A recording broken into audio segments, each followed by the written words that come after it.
আপনি একবার চিন্তা করেন যে একজন কোচ মাত্র 15 বছর ধরে তিনি হচ্ছে কোচিং করান, আর এই 15টা বছরের ভিতরে তিনি 12টা বছর তিনি হচ্ছে লিগ টাইটেল জিতছে। এই পেপ গার্দিওলা তিনি স্পেনের বার্সেলোনা, এরপরে হচ্ছে জার্মানির বায়ার্ন মিউনিখ এবং সর্বশেষ ম্যানচেস্টার সিটি, অর্থাৎ তিনি এই তিনটা ক্লাবের হয়ে কোচিং করাইছে।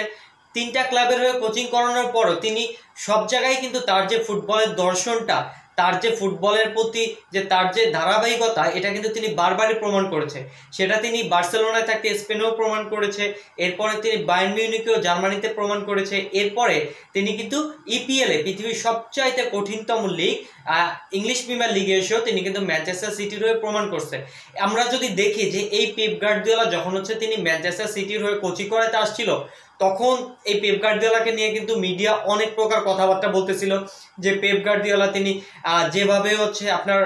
বার্সেলোনাতে কোচিং করাইছে, সাফল্য পাইছে, দেন জার্মানিতে বায়ার্ন মিউনিখের কোচিং করাইছে, সেখানেও সাফল্য পাইছে, কিন্তু এই ইংলিশ প্রিমিয়ার লিগে সাফল্য পাওয়াটা পেপ গার্দিওলার ক্ষেত্রে এতটা সোজা হবে না। এরকম কিন্তু অনেক প্রকার সমালোচনা কিন্তু পেপ গার্দিওলাকে শুরুতেই শুনতে হয়েছিল যখন তিনি ইংলিশ প্রিমিয়ার লিগে কোচিং করাইতে আসে, কিন্তু সব কিছুকে, সব আলোচনা সমালোচনাকে বৃদ্ধাঙ্গুল দেখিয়ে এই পেপ গার্দিওলা তিনি কিন্তু সবচাইতে বেশি সফলতা তিনি কিন্তু তার লিগ ক্যারিয়ারে সেই ইংলিশ প্রিমিয়ার লিগ, যেই পৃথিবীর সবচাইতে কঠিনতম লিগ ম্যানচেস্টার সিটির হয়ে তিনি কিন্তু পেয়েছে।